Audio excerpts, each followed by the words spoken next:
Hello students, welcome to our current affairs session. In today's lecture, we will discuss some important current affairs of 18th मई 2024. So आज की class में हम कुछ 18 मई 2024 के महत्वपूर्ण करंट अफेयर डिस्कस करेंगे जो एग्जाम पॉइंट ऑफ व्यू से काफी इंपॉर्टेंट करंट अफेयर्स हो सकते हैं. So स्टार्ट करते हैं आज का session with some important current affairs of 18th मई 2024. सो आज की क्लास की अगर मैं बात करूं तो सबसे पहले हम शुरुआत करेंगे कुछ अंतर्राष्ट्रीय समाचार के साथ, कुछ इंटरनेशनल न्यूज के साथ हम क्लास की शुरुआत करेंगे जिसमें हम अंतर्राष्ट्रीय स्तर पर बनने वाली एग्जाम पॉइंट ऑफ व्यू से कुछ इंपॉर्टेंट न्यूज देखेंगे, जिसमें हम कंट्रीज के अपॉइंटमेंट से रिलेटेड न्यूज देखेंगे. अगर किसी कंट्री में प्रेसिडेंट या प्राइम मिनिस्टर से रिलेटेड कोई अपॉइंटमेंट है, किसी कंट्री की करेंसी से रिलेटेड कोई न्यूज बन रही है तो वो हम इंटरनेशनल न्यूज में कवर करेंगे. उसके साथ साथ अगर इंडियन गवर्नमेंट किसी इंटरनेशनल ऑर्गेनाइजेशन के साथ एमओयू साइन करती है तो वो भी हम अंतर्राष्ट्रीय समाचार में कवर करेंगे. और जितनी भी इंटरनेशनल बॉडीज हैं, जितनी भी इंटरनेशनल अथॉरिटीज है, एजेंसीज है, अगर उनसे कोई रिसेंटली इंपॉर्टेंट न्यूज बनती है तो वो भी हम इंटरनेशनल न्यूज और अंतर्राष्ट्रीय समाचार में कवर करेंगे. सेकंड है हमारी स्टेट न्यूज. स्टेट न्यूज की मैं बात करूं तो इसमें हम राज्य समाचार कवर करेंगे. राज्य समाचार में हम राज्य सरकार के कुछ इनिशिएटिव्स एंड प्लान्स डिस्कस करेंगे. कोई राज्य सरकार की स्कीम्स रिसेंटली लॉन्च की गई है किसी भी राज्य सरकार के थ्रू, तो वो भी हम राज्य समाचार में कवर करेंगे. थर्ड हमारी कैटेगरी होगी बैंकिंग और फाइनेंशियल न्यूज, जिसमें हम बैंक और वित्त समाचार कवर करेंगे. बैंक और फाइनेंशियल न्यूज की अगर मैं बात करूं तो इसमें कोई बैंकिंग सेक्टर से रिलेटेड कोई बैंक एश्योरेंस पार्टनरशिप साइन हुई है किसी एनबीएफसी और बैंक के साथ, या कोई फाइनेंशियल इंक्लूजन से रिलेटेड कोई भी ऑर्गेनाइजेशन ने कोई डेटा रिलीज किया तो वो भी हम किस में कवर करेंगे, बैंकिंग एंड वित्त समाचार में. फोर कैटेगरी होगी हमारी डिफेंस न्यूज, जिसमें हम रक्षा समाचार कवर करेंगे. फिफ्थ कैटेगरी होगी हमारी साइंस एंड टेक्नोलॉजी, विज्ञान और प्रौद्योगिकी से रिलेटेड अगर कोई भी समाचार बनता है. सिक्स्थ हम कुछ महत्वपूर्ण दिनों की खबरें डिस्कस करेंगे, इंपॉर्टेंट डेज से रिलेटेड कुछ शोक समाचार, ऑब्जरीज. और लास्ट में हम कवर करेंगे सारांश और समरी ऑफ टुडेज लेक्चर, कि आज की क्लास में हमने क्या क्या महत्वपूर्ण खबरों के बारे में डिस्कस किया है, कौन कौन सी इंपॉर्टेंट करंट अफेयर्स न्यूज हमने कवर की है. क्लियर? तो ये 7 कैटेगरीज हैं जिसमें डिवाइड करके हम आज के इंपॉर्टेंट करंट अफेयर्स डिस्कस करेंगे और लास्ट में हम सारांश और समरी देखेंगे. Clear? So the image used in our slide deck are for educational purpose only. We respect the intellectual property right of the original creator and owner of these images.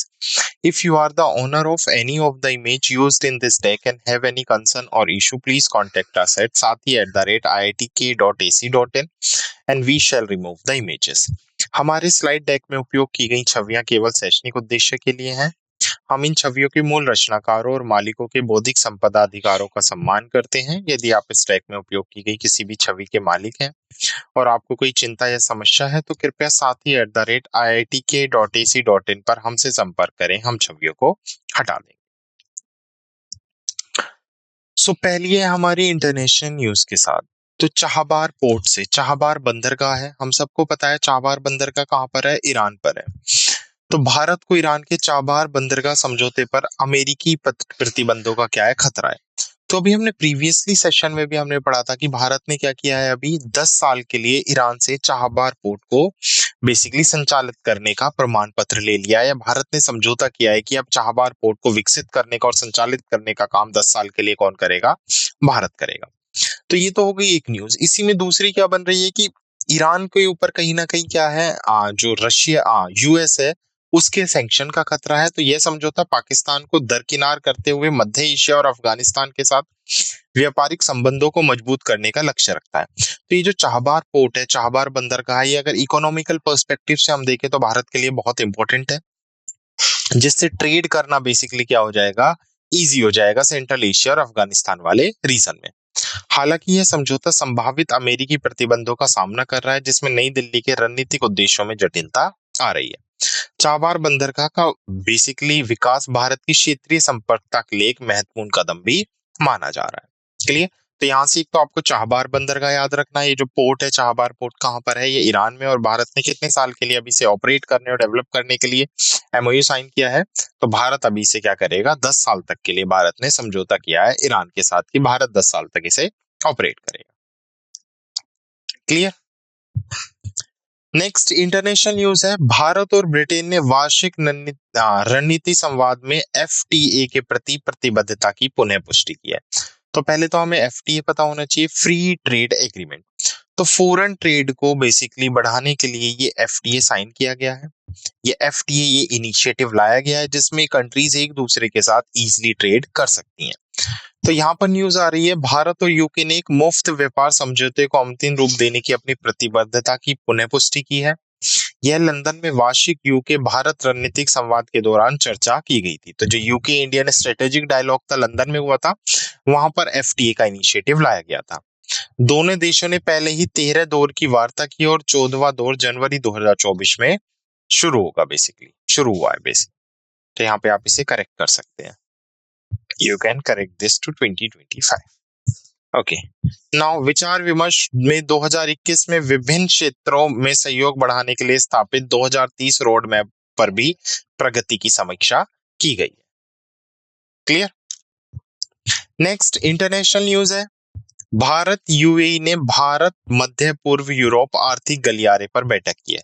तो जो India और UAE basically अभी meeting conduct की गई है on east European economical corridor या India middle east European corridor. तो भारत और यूएई ने हाल ही में भारत मध्य पूर्व यूरोप आर्थिक गलियारे पर केंद्रित एक महत्वपूर्ण बैठक संपन्न की है।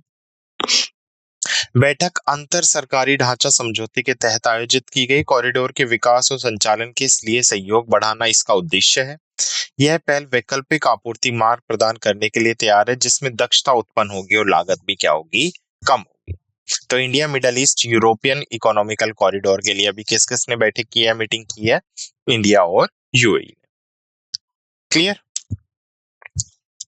नेक्स्ट स्टेट न्यूज है, तो साउथ वेस्ट मॉनसून 31 मई के आसपास केरला पहुंचेगी। अच्छा देखो क्या है, सबसे पहले अगर हम इंडिया के एटमॉस्फेयर की बात करें या इंडिया की अगर हम बात करें वेदर की या क्लाइमेट की, तो कैसा क्लाइमेट है इंडिया का? मॉनसूनल टाइप क्लाइमेट है। अब ये मॉनसून वर्ड वर्ड भी अपने आप में बहुत इंटरेस्टिंग है। मॉनसून दो वर्ड से मिलके बना है, ये अरेबिक वर्ड मौसम से आया है जिसका मतलब होता है ट्रांसवर्स ऑफ विंड्स, यानी हवाओं का परिवर्तन। तो हम सबको पता है भारत में समर में डायरेक्शंस विंड्स की अलग होती है और विंटर में डायरेक्शंस विंड्स की अलग होती है, इसलिए भारत में दो मॉनसून आते हैं, साउथ वेस्ट मॉनसून और नॉर्थ ईस्ट मॉनसून, जिसे रिट्रीव मॉनसून के नाम से भी जाना जाता है। तो अगर मैं जनरली बात करूं, लेट्स सपोज करो ये हमारा क्या है, साउथ रीजन है, तो इधर से विंड्स चलेंगी समर्स में, और जो केरला है, जो कोस्टल है केरला का, वहां पर सबसे पहले समर्स में मॉनसून आता है। तो वहीं पे बात कर रहा है कि जो साउथ वेस्ट मॉनसून है, जो दक्षिण पूर्व मॉनसून है, वो सबसे पहले कहां पहुंचेगा? केरला में। और कब तक पहुंचेगा ये? 31 मई तक। अगर मैं नॉर्थ ईस्ट की बात करूं, तो नॉर्थ ईस्ट मॉनसून किस तरफ से आता है? ऊपर की तरफ से हवाएं आती हैं, जो सब ज्यादातर जो हवाएं लेके आती हैं, बारिश लेके आते हैं, वो कोरोमंडल या तमिलनाडु वाले रीजन पे लेके आते हैं। तो भारतीय मौसम विभाग ने केरल में लगभग 31 मई को दक्षिणी पश्चिम मानसून के आगमन की भविष्यवाणी की है। यह क्षेत्र में वर्षा ऋतु की शुरुआत का संकेत है। घोषणा मानसून के लिए देशव्यापी प्रत्याशा और तैयारी के बीच आती है। मानसून का समय पर आगमन कृषि और जल संसाधन के लिए महत्वपूर्ण भी है। क्लियर।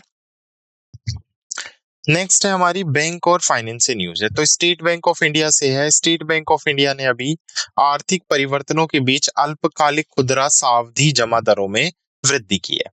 तो जो basically short term retail fix deposit rates हैं, अभी वो क्या किए हैं, स्टेट बैंक ऑफ इंडिया ने बढ़ा दिए हैं।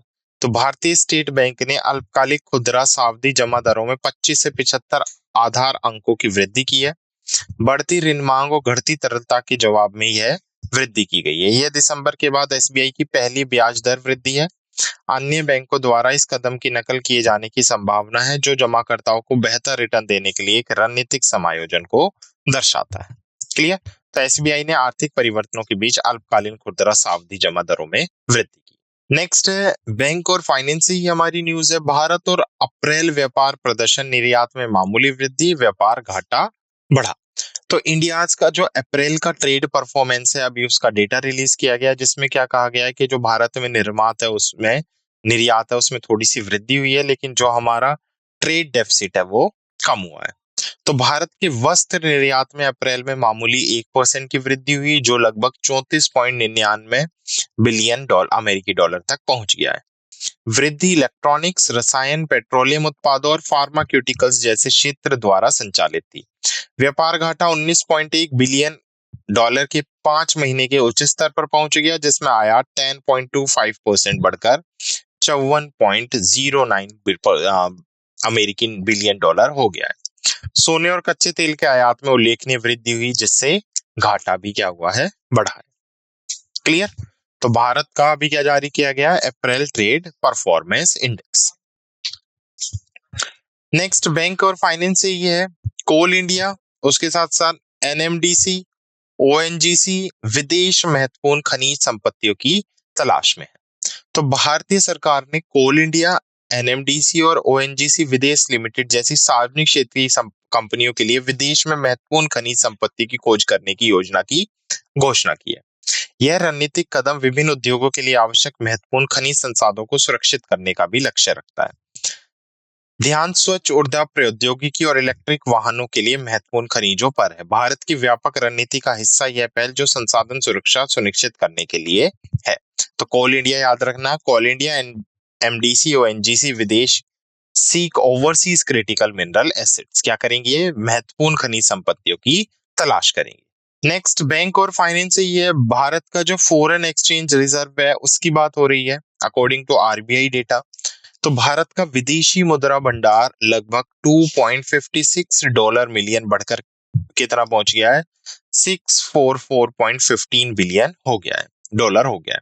तो भारत का विदेशी मुद्रा भंडार 2.56 बिलियन की वृद्धि के साथ, मतलब कितनी डॉलर की वृद्धि हुई है, 2.56 बिलियन अमेरिकी डॉलर की वृद्धि हुई है, और टोटल कितना पहुंच गया है, 644.15 बिलियन अमेरिकी डॉलर तक पहुंच गया है। यह डेटा आरबीआई के अनुसार 10 मई को समाप्त हुए सप्ताह के लिए है। पिछले 3 लगातार हफ्तों की गिरावट के बाद डॉलर 3.668 बिलियन की वृद्धि के साथ यह वृद्धि हुई है। आर्थिक स्थिति बनाए रखने और बाहरी झटकों का प्रबंधन करने के लिए भंडारण महत्वपूर्ण है। नेक्स्ट है defence news. Russian Igla S air defence system, तो अभी जो हमारी इंडियन आर्मी है, जो भारतीय सेना है, उसको रूसी ईगला एस वायु रक्षा प्रणाली प्राप्त होने वाली है। तो इस अधिग्रहण में Adani defence system and technology limited और रूस की बेसिकली एक कंपनी है जिसका नाम क्या है, रोसबोर्न एक्सपोर्ट के बीच एक प्रौद्योगिकी हस्ताक्षर समझौता हुआ है। ईगला एस प्रणाली भारत की वायु रक्षा क्षमताओं को महत्वपूर्ण रूप से बढ़ाएगी और यह भारत की रक्षा तैयारी में एक महत्वपूर्ण प्रगति का प्रतिनिधित्व भी करता है। तो याद रखना है, भारतीय सेना को रूसी ईगला एस वायु रक्षा प्रणाली प्राप्त होने वाला है और अडानी और रशिया की एजेंसी रोसबोर्न एक्सपोर्ट के साथ क्या हुआ है, ये समझौता हुआ है। नेक्स्ट है साइंस एंड टेक्नोलॉजी से, ये अप्रैल में ONDC which is open network for digital commerce platform पर डीपीआईटी क्या है, department for promotion of industries and internal trade ने 7 मिलियन से अधिक लेन देन की रिपोर्ट दर्ज की है। तो डिजिटल वाणिज्य के लिए ओपन नेटवर्क ने उल्लेखनीय वृद्धि देखी, अप्रैल में लेन देन 70 लाख को पार कर गया है। ओएनडीसी एक डिजिटल इंफ्रास्ट्रक्चर पहल है जिसे 2021 में शुरू किया गया था। इसका उद्देश्य डिजिटल वाणिज्य को लोकतांत्रिक बनाना और सभी आकार के व्यवसायों के लिए समान अवसर प्रदान करना है। उद्यमिता और आंतरिक व्यापार संवर्धन विभाग द्वारा इस पहल का नेतृत्व किया जा रहा है।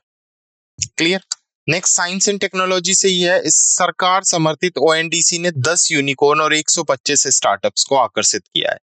तो गवर्नमेंट का स्टार्ट किया गया एक ओपन नेटवर्क है बेसिकली, जिसे हम open network for digital commerce कह सकते हैं, जिसे सरकार का समर्थन प्राप्त है। उसने महत्वपूर्ण रुचि प्राप्त की है। 125 स्टार्टअप्स में से जो इस प्लेटफॉर्म के लिए प्रतिबद्ध हैं, उनमें प्रसिद्ध यूनिकॉर्न जैसे जेरोधा, इजमाइट्रिप और कोस24 शामिल है। यह डिजिटल वाणिज्य को लोकतांत्रिक बनाने की दिशा में एक महत्वपूर्ण धक्का का भी संकेत देता है। ओएनडीसी का उद्देश्य सभी आकार के व्यवसायों के लिए समान अवसर प्रदान करना है। क्लियर।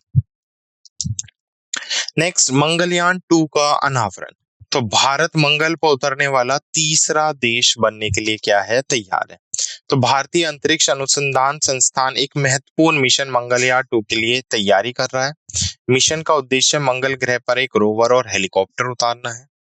यह प्रयास भारत को अंतर्ग्रह अन्वेषण में अमेरिकी और चीन के साथ खड़ा करने का लक्ष्य रखता है। परियोजना का अनावरण राष्ट्रीय प्रौद्योगिकी दिवस पर अंतरिक्ष अनुप्रयोग केंद्र में एक प्रस्तुति के दौरान किया गया। क्लियर। तो भारत अब क्या बन जाएगा, मंगल पर उतरने वाला तीसरा देश बन जाएगा अगर हमारे मंगलयान सक्सेसफुल रहता है। नेक्स्ट है इंपॉर्टेंट डीज से इंटरनेशनल म्यूजियम डे, जिसे हम किस नाम से सेलिब्रेट करते हैं, अंतरराष्ट्रीय संग्रहालय दिवस। तो अंतरराष्ट्रीय संग्रहालय दिवस प्रतिवर्ष कब मनाया जाता है, 18 मई को मनाया जाता है। संग्रहालयों की अमूल्य भूमिका के बारे में जनता की जागरूकता बढ़ाने के लिए यह दिन मनाया जाता है, जो कलात्मक, सांस्कृतिक और ऐतिहासिक वस्तुओं को संरक्षित करते हैं। यह संग्रहालय के शैक्षणिक और सांस्कृतिक योगदान को उजागर करता है। संग्रहालय को ज्ञान और इतिहास के महत्वपूर्ण भंडारण के रूप में प्रदर्शित भी किया जाता है।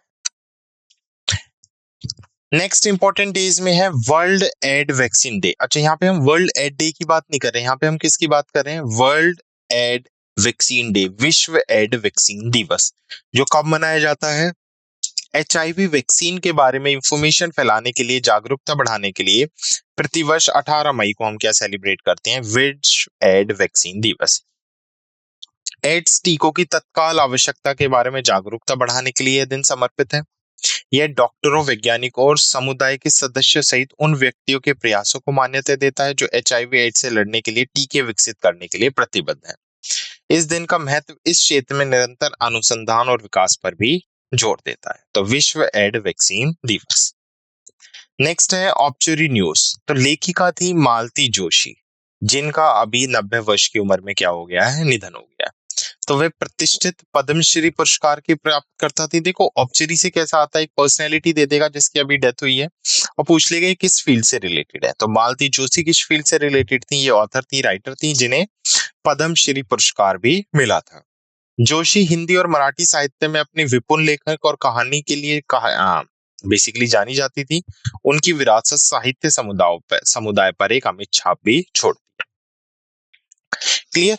तो ये थे कुछ हमारे इंपॉर्टेंट करंट अफेयर्स 18 मई 2024 के जो हमने डिस्कस किए। Now let's quick revise the session through summary. सबसे पहले हमने कुछ अंतरराष्ट्रीय समाचार देखे, हमने कुछ इंटरनेशनल न्यूज देखी, जिसमें हमने देखा कि ईरान के चाबार बंदरगाह को भारत ने कितने साल के लिए बेसिकली ले लिया है, 10 साल के लिए ले लिया है। उसके साथ साथ हमने देखा था कि इंडिया और ब्रिटेन ने क्या किया है, FTA के लिए एनुअल स्ट्रेटेजिक डायलॉग या फिर वार्षिक रणनीतिक संवाद क्या किया है, उसकी पुष्टि की है। उसके साथ साथ हमने मीटिंग देखी थी इंडिया और UAE की, जो Indian middle east Europe economical corridor है, उसकी डेवलपमेंट के लिए की गई है। स्टेट न्यूज से हमने मॉनसून से देखा था कि जो दक्षिणी पश्चिम मॉनसून है वो 31 मई के आसपास कहां पहुंचेगा, केरल पहुंचेगा। नेक्स्ट हमने बैंक और फाइनेंस से कुछ इंपॉर्टेंट न्यूज देखी। बैंक और फाइनेंस से अगर हम बात करें तो SBI का हमने देखा था, जिसने short term retail fix deposit rates को क्या कर दिया है, शिफ्ट कर दिया है। उसके साथ साथ हमने देखा था भारत का अप्रैल व्यापक प्रदर्शन, जिसमें हमने देखा था कि व्यापार घाटा बढ़ा है और निर्यात में मामूली वृद्धि हुई है।